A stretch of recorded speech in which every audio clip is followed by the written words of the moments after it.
Welcome back, mere mortal lights. It is the 11th of January 2026. You've got Juan here. Karen here. And we are back talking a little meandering. So here at the Mere Mortals, we are effective philosophy, so deep conversations with a lighthearted touch. And today I had the chance of putting together the topic of what we wanted to talk about. And often, again, it's New Year, things have just started. Often the thing that most people would look to do, and this is pretty generic, is... Predictions, true. And review of last year. Reviews of last year, things that you want to add into your new year that you'd want to achieve and whatnot. What I'm going to do. And we've often talked about this already on the podcast, where if you want to add something into your year, okay, all fine and well. But usually, you've got 24 hours. You can't really add. I take daily notes and summarize things. I've just kind of gone, this is obvious, but maybe I haven't implemented it in certain ways. I don't know if you've got any off the top of your mind that you'd want to either list out in terms of things, but I've got a couple that basically I'm going to go, I'll rattle some and then maybe you can go back and forth. I've got some. Talk through. The ones I listed are most related to media type things. Okay. Yep. Cool. But no, I want to hear yours to start. Cool. So really today's podcast is going to be more around, going back and forth what we're... Think about it as kind of like goal setting, but maybe the inverse. What's our reverse goal setting? What are we trying to avoid in 2026? I wrote don't let the Gremlins steal your focus. So we're not focusing on. Correct. And if you're listening to this live right now, feel free to drop into the comments as well if any of this ends up boosting the fact that maybe you want to do the same thing, or if you're doing something similar, share it. So the first one I actually wrote down was I don't want to take moving the goalposts in 2026. And this was something that I just talked about offline with Karen before the podcast. So it was, I've run 3 10 kilometers so far in 2026, right? And the first one, I ran in an hour and 4 minutes. The second one, I ran in an hour and 2 minutes. And I was like, this felt better. This felt good. Wonderful. And yesterday, I ran an hour and 5 minutes. Oof. Now, there's 2 parts of this. One part is none of these 10 kilometers that I ran, I actually planned to do 10 kilometers. They were all way longer runs than I should have been doing. Oh, okay. But they were only 10 kilometers. Okay. So put that to the side in that the plan was run more than that, but I didn't. But exclusively completing yesterday the 10 kilometers at a very slightly slower pace than what I'd done the previous 2. And again, in the last 11 days. Something clicked yesterday in my mind, and it was sort of the mentality of what? So 2 parts. 1, again, you only did 10 kilometers, and 2, it was slower than the last 2 10 kilometers that you've run. Terrible. And I kind of reflected back on it very quickly, like the next half hour, and I even spoke to my wife about it, going, man, isn't this... And there's a term that I was saying, kind of runflation. What kind of demented thought is this, where I'm going, it's only 10 kilometers and I've only run it at this, where again, literally before the year began, sure, I might have planned more kilometers, but again, the idea that I've done that amount of running in a fair enough time, I would have been like, wow, so good. I didn't get injured. I didn't get this. I was able to find time for it. And already I'm finding not excuses, but ways to minimize the activity per se. And I couldn't even tell you right now whether that sort of mentality might lead to then me going, what's the point? Why even do the marathon? Down that kind of trajectory? Or if it's more of I'll continue attempting it, but then I give myself a reason as to, that's why I couldn't do it fast enough. Or this is why I didn't do it, in this particular rigorous way or in the cadence that you wanted. So I don't know. I don't know what that negative self-talk would have led to. But one of my big things, exploring that beyond into other concepts, which I routinely do, I think that's one of the things I want to try and avoid bringing into 2026. So it's not moving the goalposts on. And now I say that with the first thing that I said wasn't even what I was attempting to run anyway. So separate the fact that I'm not hitting the plan with just doing it, but it's more about even the wording of only 10 kilometers. I think it's a very incorrect, very negative, very secluded, terrible way to really think about it in my own mind. And it's more around the goalposts still remain. So if I'm talking about running, it's a marathon and a sub 2 hour half marathon. And so But that aside, the activity or the pursuit of just doing runs and getting it at potentially whatever that time looks like, or heart rate or timing, I kind of go, yeah, that I've got to move away from that mentality of thinking it, because it is that thinking itself that will lead me to not do it. Go and do the various things. So, when I was doing the half marathon, the only other half marathon I've ever run, I got injured 5 weeks beforehand and really sick 2 weeks beforehand. And those were the classic, okay, that's something external that partially I could avoid. Some of it I couldn't with some of the sickness. And in that, there was these rumination or thinking around, I'm not hitting my targets. I'm only doing 7 kilometers. I'm not going to be, this is going to be the most terrible half marathon. So it's that, even just mentally, that aspect of looking at things can be detrimental in so many various ways. Yeah. I just don't want that to influence other things that happen in 2026, be it, something to do with my daughter or other activities I'm going to pursue, which is hard. So I think it's the goalpost. It's often, as the years have gone by, you'll just move goalposts by people that you see.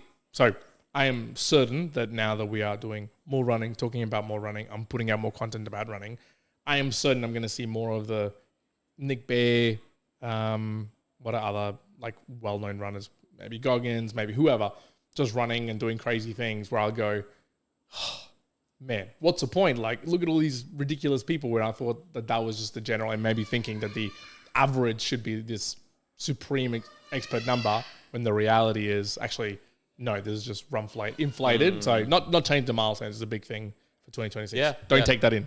Don't take that in. Don't inflate.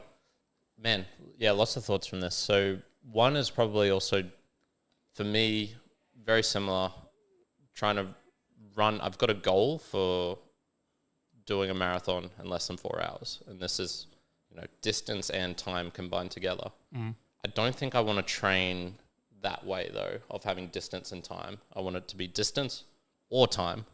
And I've started to do this with the rowing, for example, where I'll be like, all right, I'm going to do, like 1 kilometer and then a 1 minute rest, 1 kilometer, 1 minute rest, 1 kilometer, 1 minute rest, and just see how like quickly I can do that in. I don't care that much about how quickly I do it in. It's just about doing that. And then also I've got other days where it's like, I'm just going to row for 10 minutes. Yep. And then, the goal, I guess, with those is to push myself, but not also compare myself at the same time. It's a hard one. It's like, it's a tricky balance, because, it's fun doing these things. It's fun. It's fun improving, I got 1 hour and 4 minutes, then I got 1 hour and 3 minutes. That's like an improvement. Yeah, improvement. Yep. But yeah, following that kind of linear train is it kind of works, like, especially because we're beginners again at it. So we're going to see. That's exactly like, right. So like, because the comparison where I've become, I'd call myself almost, I'd say I'm master level at, is gym training, which is like gym lifting, which is, it's a weird thing to say, but I say it because I've mastered it in the concept of I truly don't do any comparison at all with anything.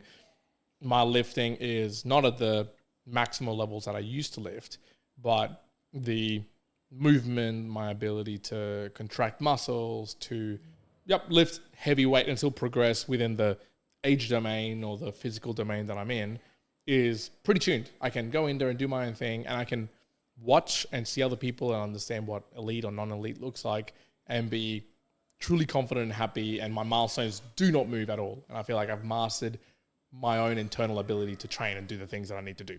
Fantastic. But running, where there's a huge gap for improvement, I see someone like Truett Haynes, who is Cameron Haynes' son. And I think he was running like 2 years ago. He was running 3 hour something marathons, 3 hour 30, 3 hour 40. And he's just going past 2 hours, 30-minute marathon now. And he sort of come out and be like, hey, my 2026 goal, I'm going to make the Olympics as the Olympic team for the marathon. Okay. Yeah. And it's like, I think it's like a 15-minute, 20-minute drop on top of where he is right now. Oof. And I go, this seems insane. Like, this seems crazy to me. And the comparison starts to come up and be like, wow, well, if he's doing that and running 100-mile weeks. What the hell should I be able to do that? Like, does that make me weak? Does that make me? Is it? I might as well not do this. That's kind of the brutality that can happen when you're a beginner. And I can see now how people might say, "Oh, I'll go to the gym and I'm a bit scared. I'm a bit, self-conscious of things." I guess I never really thought about that, but now going to not that this happened, but I could see it happening. Something like that Felons run that we did for 5 kilometers. Not that one, but maybe a more of a, let's just say there was a Brisbane Marathon training group. And they're like, okay, we're going to go run 10 kilometers. And they're all like, okay, we're going to run today at 55 minutes. And there's going to be the pace, and there's going to be our pacer or whatever else. I have a feeling that in that environment, right now where I stand, I wouldn't feel competitive. I wouldn't feel like it would be pulling me to do better. It would actually be pushing me away and going, nah, sure. I don't want to do that. I don't want to do that. Because not the fear of failure, but the probability of failure and the milestone that I'm setting myself feels like it can be cracked too easy. And I go, nah, I'm not going to do that. Yeah. I guess this leads on to my not focusing on thing, which is not letting myself, beating up myself for these types of things. So with training in particular, it's going to be, okay, I'm trying to row, run, do calisthenics and one-arm handstands all at the same time. Like, nice. There's a lot going on. At the moment, it's kind of working okay. At the moment, I feel like, all right, I'm progressing at all of these type of things. Body feels reasonably well. But yesterday, for example, I started getting this pain in the collarbone, or 2 days ago. And it was kind of like this thing that's been growing for a little bit, and I'm like, it's not too bad, but it hit that point where I'm like, all right, I got to make a decision here. Like, do I press really hard and still try and get all the numbers that I, especially sets and reps that I normally do, or are you finally going to be smart for once? And I chose to be smart, so I stopped 3/4 of the way through, just put a bunch of dashes in my notebook. I hate doing that, but manually putting it in there, being nope. And I've also said to myself, okay, yesterday was an okay day, but this next 2 weeks, if I have to completely train it and it's just do left arms, which would be okay, it's actually a kind of good thing because my left needs to catch up. It's about half as good as my right. And then just do some do a hard set on the left, and then just fucking. I'm just moves on the right, bending my elbow here, as doing a bit of rehab or something. That would, funnily enough, be a huge monumental step forward for me if I can manage to do that. So, not beating myself up with regards to the things I'm unable to do, and that also, I think, translates into the other area of life where I'm trying to progress more in, which is improving my relationships, and particularly with finding a partner, but also just with family and friends and things like this. And I'd also say probably the last 3 months, I have made a really big improvement on that. And I'm going to put that down to the simple thing, which is you can work on it. Even though it feels like you can't work on a lot of these things, you definitely can. I've talked about it on here, all of these books that I'm reading, which are more outside my comfort zone. It's kind of weird telling people I'm reading a book, How to Not Die Alone. Not the greatest sign of, what would you call it? Confidence in a way. But funnily enough, saying that I'm reading something like this opens yourself up to people, and sure. Not that I actually have told many, but the reading these things and being like, oh, there's actually tips and tricks, and I'm actually learning some stuff which is useful for improving relationships. And I'm noticing it in the gym. For example, there's you'll see some girls in there, and it's like, oh man, she's really pretty. I'd love to talk to her. How can I do it? And I remember in the past, I'd beat myself up about not doing it, or wishing I could, or there's people who could do that and I can't. And I'm finding myself I'm a lot more zen, more content with where I'm at the moment. and being like, okay, if you want to do it, you can, but it's also fine not to. And so I guess for this year, continuing on, not focusing on like the internal negative talk, which you were talking about, just like only 10 kilometers, like fucking hell, man, 10 kilometers is good. So that's a big focus for me, trying to maintain that. And the trick to doing that is it's to work on things, but not put too much pressure on yourself at the same time. Yeah. Like you kind of it's a balance, right? It's a fine balance. Because if you take it the other way, then it's, you're just not growing. You're not doing the things. You're not improving, and you're masquerading it under the fact of, but if I do this, it's like I'm whipping myself. It's like, no, you do have to pursue and push, but to the extent that it's within reasonable bounds. Again, if you come out and say, I want to gain 50 kilos of muscle in 2 weeks, okay, kind of dumb. Like you're already setting yourself up for failure, and probably going to be whatever mentality that you think you might need is not going to fit reality, and it's going to be crap. Actually, that's yeah. What were you going to say? Oh, it's kind of like between Eastern and Western philosophy. The Eastern philosophy is more like finding contentment where you're at. The Buddhism, the Zen, the Taoism is appreciating the present moment, kind of finding forgiveness with yourself and with others and things like this. Whereas the Western is also, and I don't think this is bad either, like the growth mindset. Like, hey, I want to, like, let's build things. Let's get after it. Let's improve yourself, the self-help, all this sort of thing. It's funny. It's not really like set in stone as a philosophy, but if I had to say, like, what's the American philosophy, for example, or something, it'd be like that. Be like that. The self-help. I think both are good, and it's just trying to there's a balance. Get both of them. Find the right balance. Speaking of more inflation, the other one I don't want to take into this year is expectation inflation. Okay. Expectation inflation. Right. I don't know if you heard this. I heard it only a couple of times, but the expectations are premeditated resentment.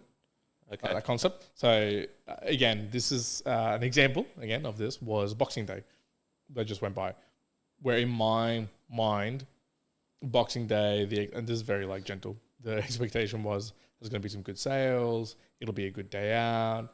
We'll just have come back off the back of Christmas Day. Yeah, it'll be busy, but I think good deals and just a really relaxed nature, it'll be great. And again, expectations are premeditated resentment because reality just didn't meet that at all. And could I give you my Boxing Day experience? The only one I really remember was I didn't even want to go shopping for sales or anything. This was in Mackay, and I was going to a place called Canelands there. And basically to get in, there's a shopping center and it's right by the water. So to get in, there's like this big, long kind of loop that you can kind of do around it. And if you get stuck into the loop, you have to keep going all the way along. That's about 300 meters long. And then there's like a little turnaround point where you can either go, turn around, or get into the car park.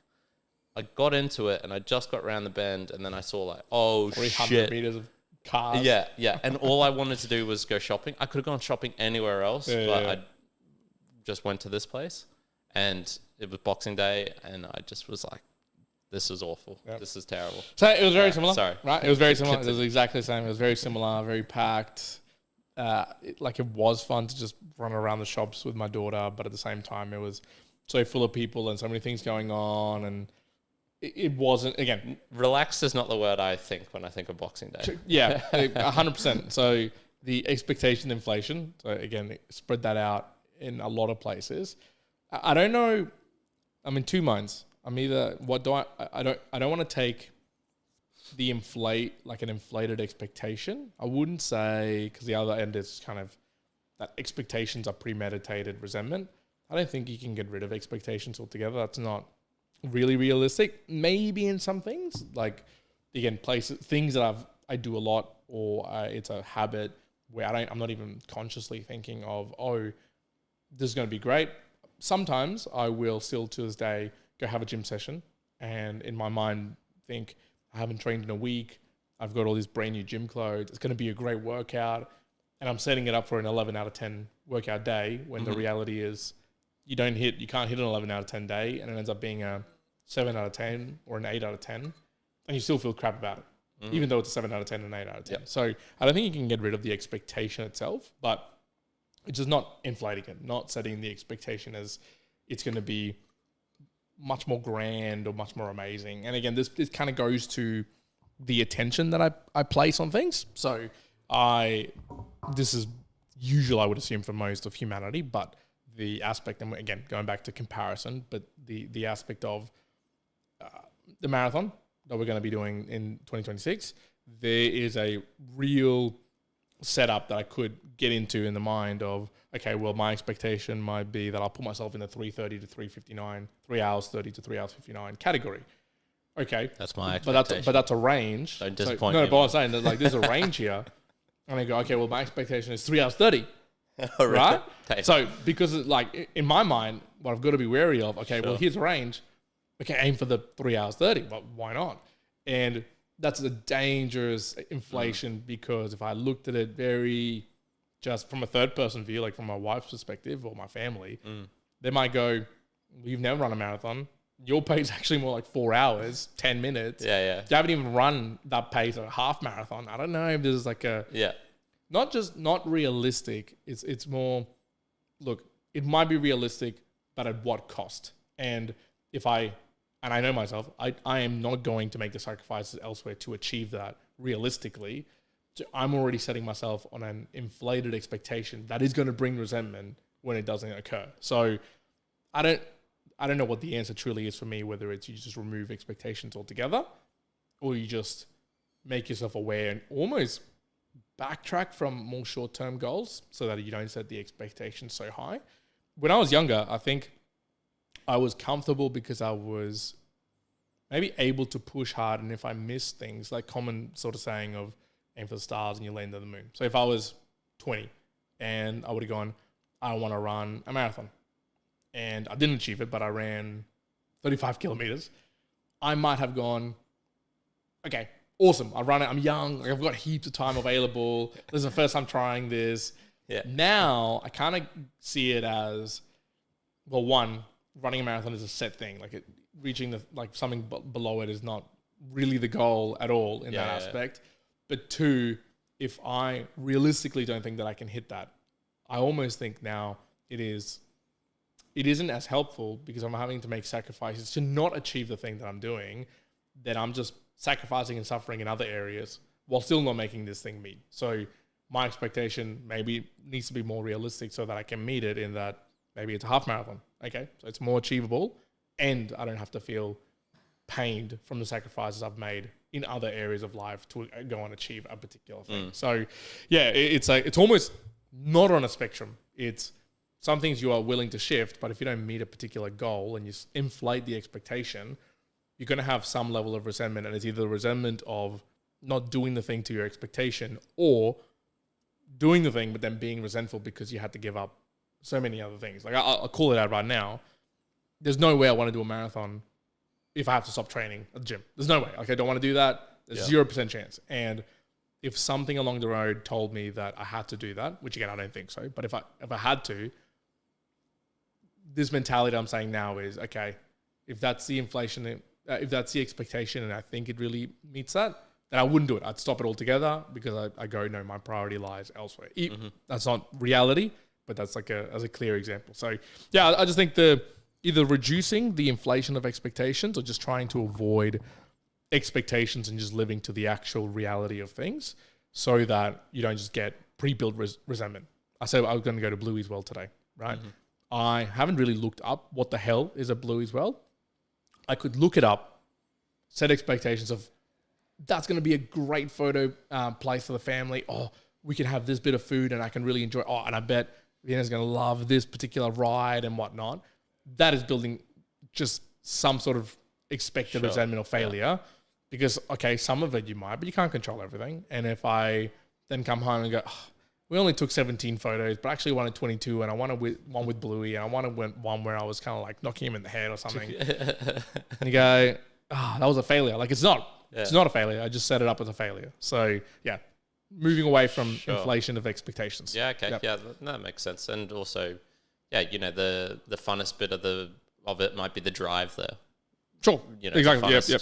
The fun might also just be of not knowing what's going to be there. One of them, like, I've been to Disneyland and Disney World a few times, and I remember when I was younger, the magic of things was not knowing was going to be there or was going to be around. I'm thinking back to my youth where I could see the map, but I couldn't really conceptualize what was going to be there. The last time we went to a Disneyland, I think it's called, in Japan, like, I knew everything that was going to be there. It's mapped of what is in America, so all of the rides are the same, just in Japanese. And it did, obviously I'm older, but it removed some of that specialness that I would have had. Obviously it was replaced, and I didn't expect this, by having, my daughter with me and then her experiencing that. So there's differences that you get from it. But if I'd gone in with the mindset of what a young me experienced and the joy that comes from that, man, that would have been a terrible, terrible experience. But thankfully, in that perspective, I didn't have that. So it's just, where do I make sure I avoid that across, the rest of the year and beyond? Yeah. Yep. Yeah, that's a good one. It's a good one, man. I suppose the last that comes to mind for me in this section, and then I'll talk about the media.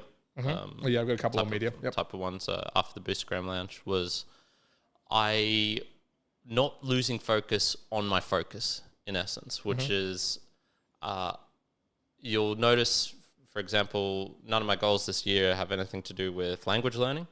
That's all been kind of chucked out. And if anything, travel is one of my anti-goals, like not let Asia interfere with other parts of my life, which was looking even more, I don't know.